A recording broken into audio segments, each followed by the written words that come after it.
The word hit me like a thunderclap. You're not family anymore, my sister Natalie announced at Thanksgiving dinner. The room froze. My plate was piled with turkey and stuffing, the smell of cinnamon and pinecone candles heavy in the air. For a moment, the only sound was my own heartbeat thundering in my ears. Forks hovered, mouths half open, as everyone turned to look at me. My cousin Laura broke the silence first, clapping her hands like a spectator at a concert. Uncle Mitch lifted his wine glass, cheering drunkenly. My mother gave me a sneer and said, "Well, someone had to say it." In the corner, my father just took another slow sip of his beer, eyes fixed on his glass, and muttered, "It's probably for the best." I sat motionless, knife in hand, as if I were carved from stone. The roast tasted like ash in my mouth. My heart squeezed tight, a sting in my eyes I refused to let show. For years, I had been waiting for a reason to fight back. This was not it. I closed my mouth so no words escaped, nodding as if I'd expected this all along. A ragged breath escaped me. I pushed my chair back slowly, so the legs groaned against the tile. "Then I guess you won't need this," I finally said softly. From the leather bag slung over my shoulder, I withdrew a thick manila folder. There was a hollow nervousness in my voice I didn't intend. The folder hit the table with a soft thud that seemed to echo in the dead silence. I couldn't tell if they were more shocked by my voice or by the evidence I was about to lay before them. Natalie's confident smile slipped when she saw the papers peeking out. What is this?" she asked, picking up the folder. I only smiled a little, letting her curiosity build. "Go ahead," I said, folding my arms. "Open it." Her fingers trembled as she pried the folder open. At first, she flipped a few pages, smirk intact. Then her eyes darted across the lines of figures and receipts I'd collected. Her lip curled, then fell slack. The color drained from her cheeks. She let out a sound, half gasp, half wail, like a siren blaring. Natalie bolted upright, nearly tripping over the fallen chair behind her. "You monster," she screamed, shaking the folder as if it burned her hands. The words rang out in the eerily quiet kitchen. Everything froze. Birds outside stopped chirping. At the head of the table, my mother's mouth fell open in disbelief. Uncle Mitch gawked, still holding his wine glass with a curled lip. Only the microwave beeped quietly in the background. My sister's husband, Joel, lunged over and took the folder from her fingers. He stood, raw confusion on his face, reading each page. Every tick of the printer, every bank transfer, every email. Finally he looked up at me, silence heavy between us. "Is this real?" he asked quietly. I let my head nod just once. Every word, every dollar, every text. "It's all real," I answered softly. By the time I spoke, the others realized it too. My mother looked ashen. My father stopped mid-sip. Even the microwave's beeps sounded distant. I stood up. They had no words to say. "You all thought I would never fight back," I said. "That I would sit there and take it forever." Well, I met Natalie's eyes steady. "Your little show is over." I hadn't forgotten a thing, and I wasn't about to lie down now. My voice was calm. "If you want to know what's in this folder, fine. We'll get there. But first, let's rewind. Because this wasn't a moment that happened in a vacuum. It was the culmination of years of being the forgotten one in my family. Natalie had always been the perfect sister. Golden grades, perfect wardrobe, a smile that made you think she was speaking angelic truths. Even as kids, she worked that smile. I'll never forget one Thanksgiving when I was 14. She lied convincingly to my parents about me throwing a party, and I ended up grounded for a week. I sat in that old living room fuming while everyone doted on Natalie upstairs, convinced she'd started the fuss by herself. I was nothing like her. I quietly paid my own way through college, working 2 jobs so I wouldn't have to ask for a cent. While I was labeling hundreds of folders at the library late into the night, Natalie had dropped out of 2 majors, backpacked across Europe, then married Joel in a huge ceremony. I quietly helped pay half the cost of her wedding. My parents claimed they would never have afforded even a ceremony without me. They took almost no credit for it. I said nothing.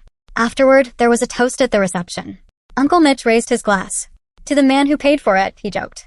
My parents laughed. I just smiled tightly. Inside, I thought about how they couldn't afford the rest of their honeymoon on a cruise afterward. No one mentioned that. I learned early on that it was easier to stay quiet than to point out ugly truths. I became the family's go-to person for the next decade. Need a loan? I was it. Car broke down? Call me. Ellie needed braces? Call me. My heart, as cold as November wind, cracked a little bit each time.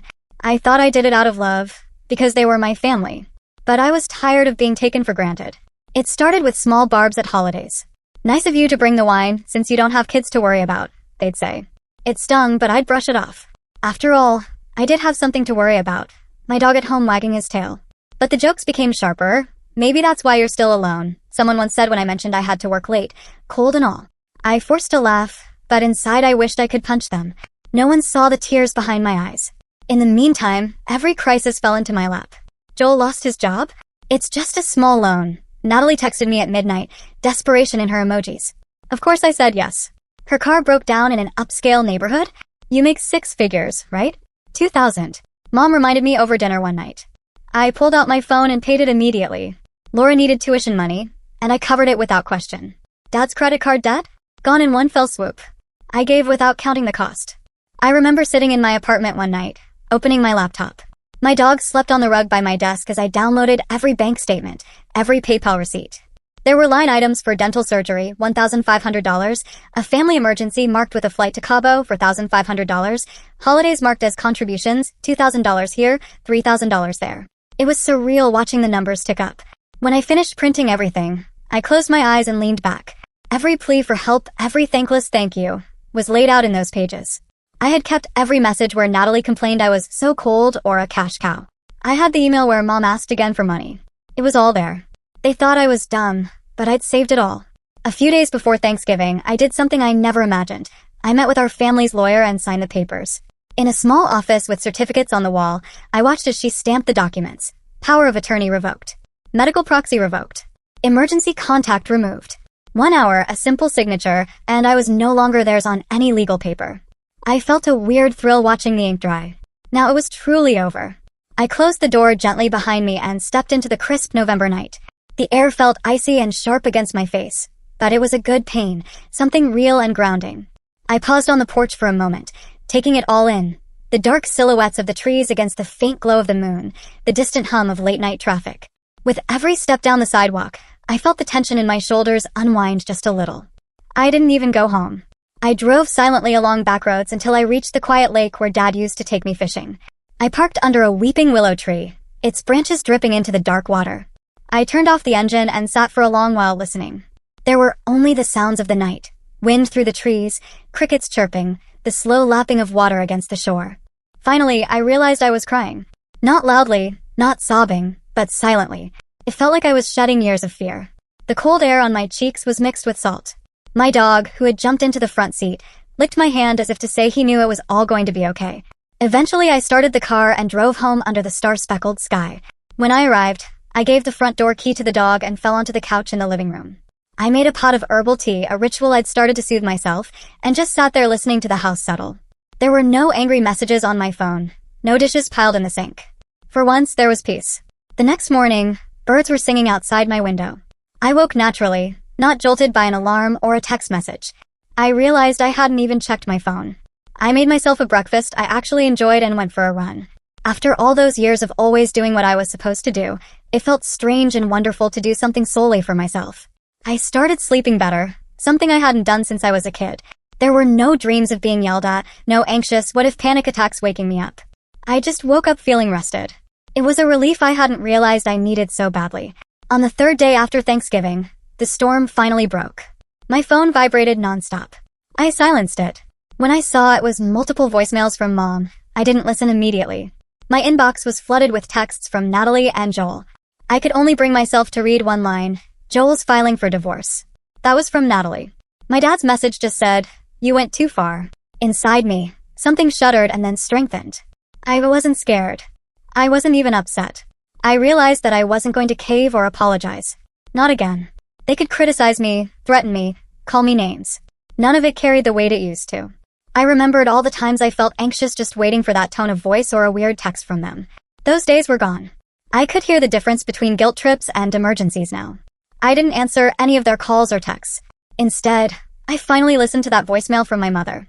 Her voice trembled as she begged me to give them another chance.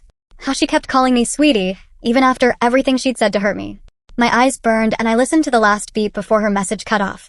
I didn't save it. I had no intention of going back. That afternoon, my phone pinged with a new message, but it wasn't from them. It was from Joel. He wrote, quietly, "I'm divorcing her. I'm sorry. Everything you said was true. I just wish you'd told me sooner." I stared at the message for minutes. I didn't text back, but I didn't need to. His words were enough. I walked around my empty living room, and for the first time in years, I didn't feel any weight pressing down on me. My shoulders felt loose. I could breathe without that tightness. I poured myself another cup of tea and let the silence wash over me. A week or so later, I even got a text from Laura, the cousin who clapped the loudest at that dinner. She said simply, "I'm sorry. I didn't know. You did so much for us and we took it for granted." I stared at it. My heart did a little flicker.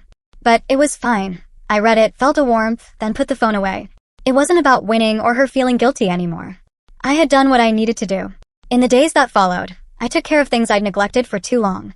I changed my passwords. I removed my parents from everything. Old bank accounts, insurance forms, emergency contacts.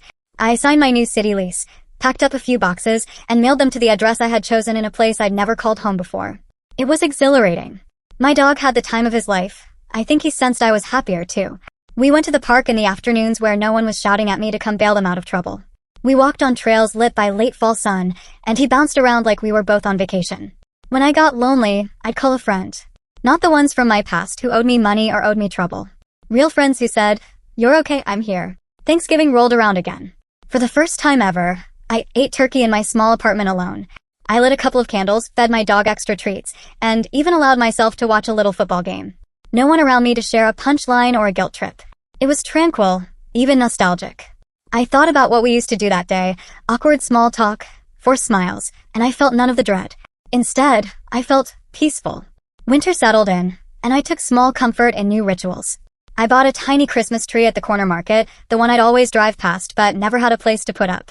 I decorated it with popcorn garlands and lights. Each ornament felt like me building a memory just for myself. If they wouldn't do it, fine.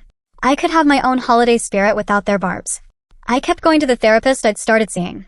It was the real kind of therapy, not just someone to fix me to make others feel better, but someone to help me untangle this mess. We talked about anger, about self-worth, about how expecting love from people like them was never going to happen. With every session, I felt myself rebuild a bit.